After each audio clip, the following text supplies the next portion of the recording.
Hello friends, welcome to SSC coaching centre. दोस्तों, गणित के बहुत ही इंपॉर्टेंट प्रश्न लेकर के आया हूं। पूरा वीडियो देख के जाइएगा, पूरा वीडियो देख के जाइएगा। आपका एग्जाम हो रहा है, पूरा वीडियो देख के जाइएगा। चलिए स्टार्ट करते हैं। पहला प्रश्न है, किसी वृत्त की त्रिज्या में 20% की वृद्धि कर दी जाए तो बताओ उसके क्षेत्रफल में क्या प्रभाव पड़ेगा। क्षेत्रफल पे क्या प्रभाव पड़ेगा। दोस्तों देखिए, यहाँ पर मैं आपको एक चीज़ बता दूँ, जैसे कि क्षेत्रफल पर क्या प्रभाव पड़ेगा। तो क्षेत्रफल बराबर क्या होता है, पाई आर स्क्वायर। ठीक है, पाई आर स्क्वायर। अब आर स्क्वायर का मतलब क्या है, आर गुने आर। ठीक है, आर स्क्वायर का मतलब क्या हो गया, आर गुने आर। बात क्लियर है। अब देखिए यहाँ पर क्या हो रहा है, आर का स्क्वायर करेंगे, आर मतलब त्रिज्या, त्रिज्या को क्या बोलते हैं, रेट। ठीक है, देखिए त्रिज्या में 20% की वृद्धि हो रही है। भाई त्रिज्या में क्या हो रही है, 20% की वृद्धि। तो आर की जगह मैं 20 लिखूंगा और 20 का फिर स्क्वायर करूंगा, तो इसका मतलब क्या हो जाएगा, 20 गुने 20 हो जाएगा। बात क्लियर है। तो पहले वाली वैल्यू एक्स, ये वाली वैल्यू वाई। एक्स और वाई दोनों का अलग अलग नाम दे सकता हूं मैं।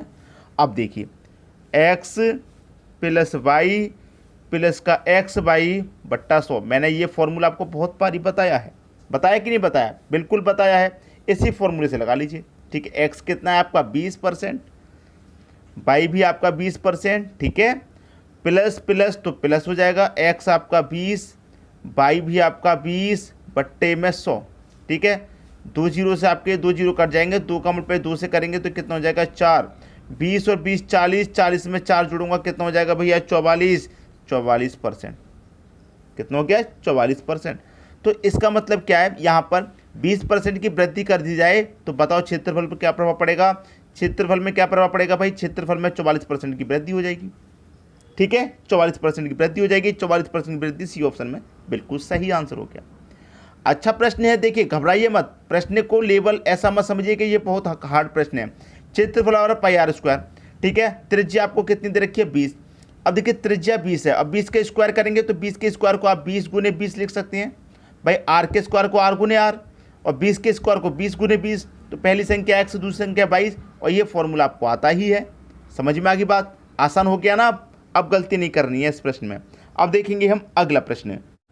अगला प्रश्न है, एक सिनेमा हॉल की टिकट दर में 20% की कमी करने पर उसके दर्शकों की संख्या में 30% की वृद्धि हो जाए तो उसके आय पर क्या प्रभाव पड़ेगा। भाई आय तो बढ़ेगी। ठीक है, आय तो बढ़ेगी, कमी 20% की हो रही है और वृद्धि 30 की हो रही है, तो भाई वृद्धि होगी, सीधी सीधी बात है। कर लीजिए, वही तरीका लगा दो, एक्स प्लस वाई प्लस का एक्स वाई बट्टा 100, ये फॉर्मूला। ठीक है, 20% की क्या हो रही है, कमी, और 30% की क्या हो रही है, वृद्धि। तो हमारा देखिए एक्स, आप देखिए एक्स यहाँ पर मैं इसे एक्स मान लो, चाहे इसे वाई मान लो, किसको अलग अलग मान लो, किसी को कुछ ही मान लो, आंसर वही आएगा। देखिए ये आपका कमी है ना, तो कमी है तो इसका मतलब माइनस में आएगा, मतलब माइनस का 20। अब ये वृद्धि है तो वृद्धि है तो ये प्लस का आएगा भाई भाई आपका। ठीक है, अब माइनस प्लस क्या होता है दोस्तों, माइनस प्लस माइनस, एक्स आपका 20।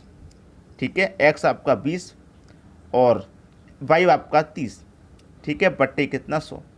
2 जीरो से आपके ये 2 जीरो कट गए, 2 त्रिका 6। ठीक है, 6 किसका है, माइनस का है, याद रखना।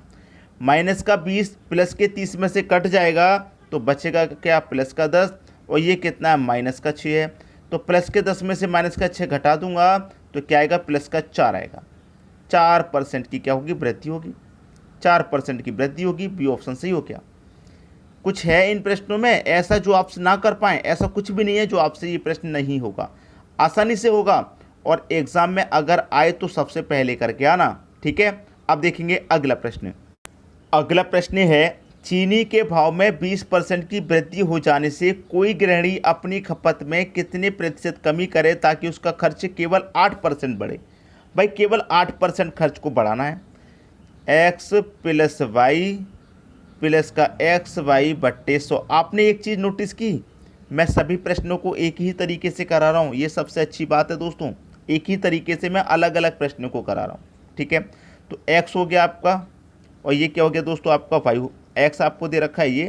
ठीक है, अब देखिए यहाँ पर मैं प्रश्न को चलिए सॉल्व करता हूँ। यहाँ पर देखिए हम क्या करेंगे, चीनी के भाव में क्या हो गई, 20% की वृद्धि हो गई। ठीक है, कितनी की वृद्धि हो गई भैया, 20 की वृद्धि होगी। ठीक है, 20 की वृद्धि। अब कह रहा है कि वृद्धि हो जाने से कोई गृहिणी अपनी खपत में कितने प्रतिशत कमी करे। भाई कितनी कमी करे, कमी मतलब ये आपको दे नहीं रखा है, y का मान आपको नहीं दे रखा है, ठीक है, y का मान आपको नहीं दे रखा है, तो इसका मतलब y का मान आपको निकालना है, y का मान क्या करना है, निकालना है।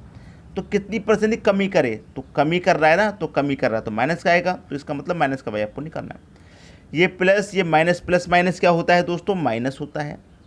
x का मान आपको 20 दे ही रखा है, इंटू y का मान आपको निकालना है, बट्टे में कितना है, 100 है, ठीक है। अब यहाँ पर एक चीज़ दे रखी है कि केवल 8% खर्च बढ़े, इसको पूरे को सॉल्व करने के बाद केवल 8% का खर्च आ गया, ठीक है। अब देखिए 20 से कम 20, 20 25 100, ये कट गया।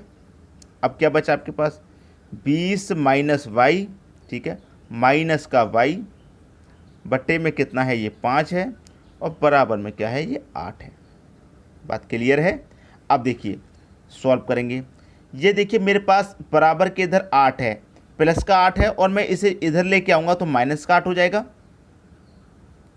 20 माइनस का y बट्टे 5 बराबर 8। अब समझिए ये प्लस का 8 बराबर के इधर आके माइनस का 8, तो 20 में से 8 घट जाएगा, 12 बचेगा, 12 बचेगा कि नहीं बचेगा, ठीक है।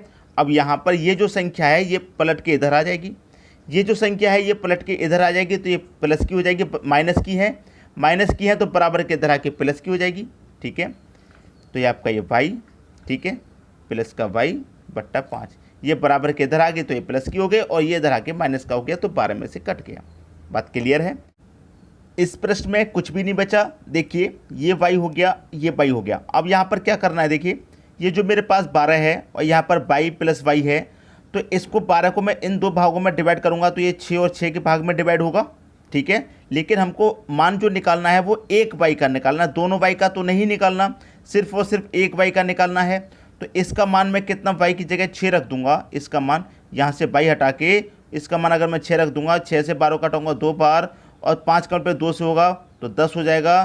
तो मेरे पास इस एक y का मान जो निकल के आ गया वो कितना निकल के आ गया, 10 निकल के आ गया, और बी ऑप्शन में 10%, ये आपका सही आंसर हो गया। भाई क्लियर है। भाई देखिए मेरे पास बराबर में कोई चीज़ दे रखी है तो इसके बराबर होगी, तो यहाँ पर देखिए मेरे पास 12 है, तो मैं इसको 2 बाई में डाइवर्ट कन्वर्ट करूँगा, तो 6 + 6 में जाएगा, ठीक है। एक बाई का मान तो निकालना है, तो मैंने एक बाई से क्या किया, इसको डिवाइड दिया 2 बार में, 5 का 2 से किया 10। मैंने पहले कहा था प्रश्न में कुछ भी नहीं है, आसानी से कर लेंगे आप। बात क्लियर हो गई। अब देखेंगे अगला प्रश्न। अगला प्रश्न है, एक वस्तु का विक्रय मूल्य 100 रुपये है, ठीक है, तथा लाभ प्रतिशत 25% है, तो वस्तु का क्रय मूल्य ज्ञात करो। भाई एक वस्तु का विक्रय मूल्य 100 रुपया है, ये क्या है, विक्रय मूल्य 100 रुपया है, ठीक है, तथा लाभ प्रतिशत 25% है। अब 100 की चीज़ को 25% लाभ मिल रहा है, तो 100 की चीज़ को हम कितने बेचेंगे भाई, 125 में बेचेंगे, तभी तो 100% का लाभ मिलेगा। तो वस्तु का क्रय मूल्य क्या है भाई, क्रय मूल्य का मतलब 100% का मान पूछ रहा है, तो 100% का मान पूछेगा तो 100 से गुना कर दो भाई। क्लियर, प्रश्न का आंसर आ गया। 25 चौके 100, 25 पाँचे 125, और 5 से कटेगा 100 20 बार में, और 20 चौके कितना 80, बस खत्म हुआ। 80 रुपया क्रय मूल्य क्या है भाई, 80 रुपया है, जो कि पहले ऑप्शन में दिया गया है। ये आपके प्रश्न का सही आंसर हो गया। बात समझ में आ गई। अब देखेंगे अगला प्रश्न। अगला प्रश्न है, एक त्रिभुज के कोणों का अनुपात 3, 5, 7 है, तो सबसे बड़े कोण का मान ज्ञात करो। सबसे बड़ा कोण, इनका अनुपात दे रखा है 3, 5 और 7। सबसे बड़े कोण का मान, जो अनुपात में सबसे बड़ा होगा वही तो आपका सबसे बड़ा कोण होगा, ठीक है। तो एक त्रिभुज के कोणों का अनुपात, तो एक त्रिभुज है, त्रिभुज की 3 भुजाएं होती हैं, तो कोई भी त्रिभुज हो 3 भुजाओं वाला, उसकी भुजाओं का योग कितना होता है आप अच्छे जानते हैं, उसकी भुजाओं का योग होता है 180 डिग्री, ठीक है, 180 डिग्री। जब मेरे पास त्रिभुज की तीनों भुजाओं का योग है, तो मैं त्रिभुज की तीनों अनुपातों का भी योग कर लूँ, ठीक है, 7, 5, 12, 3, 15, तो इस योग में अनुपात के योग से डिवाइड कर दूंगा, कितनी बार जाएगा, 12 बार, ठीक, 12 बार गया। पूछ क्या रहा है मुझसे, सबसे बड़े कोण का मान, तो सबसे बड़ा कोण कौन होगा, जो अनुपात में सबसे बड़ा होगा, तो 12 सत्ते 84।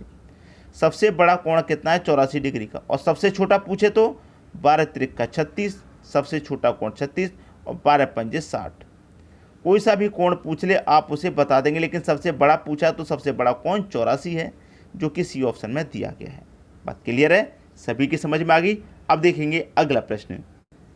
अगला प्रश्न है एक वृत्त यदि एक वृत्त की परिधि पाई डी है तो उसका क्षेत्रफल क्या होगा। भाई क्षेत्रफल बराबर क्या, क्षेत्रफल बराबर क्या होता है, मैंने अभी अभी बताया था पाई आर स्क्वायर। ठीक है, पाई आर स्क्वायर। अब यहाँ पर एक चीज़ को यहाँ पर निकाल लीजिए। देखिए जैसे कि मैं आपको बताऊँ, हमको एक चीज़ कह रहा है कि वृत्त की परिधि हमको दे रखी है पाई डी। वृत्त की परिधि क्या दे रखी है, पाई डी। तो यहाँ पर मैं सॉल्व करूँ, वृत्त की परिधि बराबर क्या होता है, 2 पाई आर होता है। ठीक है, और वृत्त की परिधि आपको कितनी दे रखी है, वृत्त की परिधि पाई डी दे रखी है। तो वृत्त की परिधि को मैं पाई डी यहाँ लिख लेता हूँ, बराबर क्या होता है 2 पाई आर के है। ठीक है, 2 पाई आर के है। अब यहाँ पर क्या होगा, पाई से पाई बराबर में कट जाएगा। ठीक है, तो इधर क्या बचा डी, और इधर क्या बचा, इधर बचा आपका देखिए 2 आर बचा। तो 2 कहाँ जाएगा, डी के बटे में 2 आ जाएगा बराबर आर। ठीक है, बात क्लियर है ना, कोई दिक्कत किसी को बिल्कुल भी नहीं होनी चाहिए। अब इसमें बताएगा देखिए डी के बटे में 2 आ गया बराबर आर। अब इसको सॉल्व कर लेंगे, आपके प्रश्न का आंसर आ जाएगा। ठीक है, इसको हम सॉल्व कर लेंगे, आपके प्रश्न का आंसर आ जाएगा आर की वैल्यू दोस्तों में कितनी दे रखी है, आर की वैल्यू डी बटे 2 दे रखी है। तो यहाँ पर आर की वैल्यू पाई तो मैंने ले लिया, अब आर की वैल्यू नोट करनी है। आर की वैल्यू मेरे पास कितनी है, डी बटे 2 है। तो मैं यहाँ पर क्या ले लूँगा, डी बाई 2। ठीक है, डी बाई 2 मैंने लिया, डी बाई 2 मैंने ले लिया। और इसका हो क्या रहा है दोस्तों, स्क्वायर हो रहा है आर का। तो मैं इसका क्या करूँगा, स्क्वायर करूँगा कि नहीं करूँगा, स्क्वायर करूँगा। देखिए तो यहाँ पर कर लूँ डी। अब यहाँ पर डी का स्क्वायर करूँगा तो भाई डी का स्क्वायर करूँगा, और बटे में 2 है तो 2 का स्क्वायर करूँगा 4। बस ये आंसर आ गया। भाई आर की वैल्यू मैंने लिख दी, आर की वैल्यू मेरे पास डी बटे 2 है। ठीक है, डी बटे 2 मैंने लिख दी, लेकिन यहाँ पर आर का स्क्वायर, तो आर का स्क्वायर करूँगा तो डी का स्क्वायर करूँगा, डी का स्क्वायर 2 का स्क्वायर करूँगा 4। ये आपका आंसर आ गया। ठीक है, पाई डी स्क्वायर बटे 4, पाई डी स्क्वायर बटे 4 मतलब पहला ऑप्शन बिल्कुल सही। उम्मीद करूँगा कि सभी के समझ में प्रश्न अच्छे से आ गया है, किसी को भी प्रश्न में यहाँ कोई समस्या नहीं होगी। ठीक है दोस्तों, वीडियो देखने के लिए आपका बहुत बहुत धन्यवाद।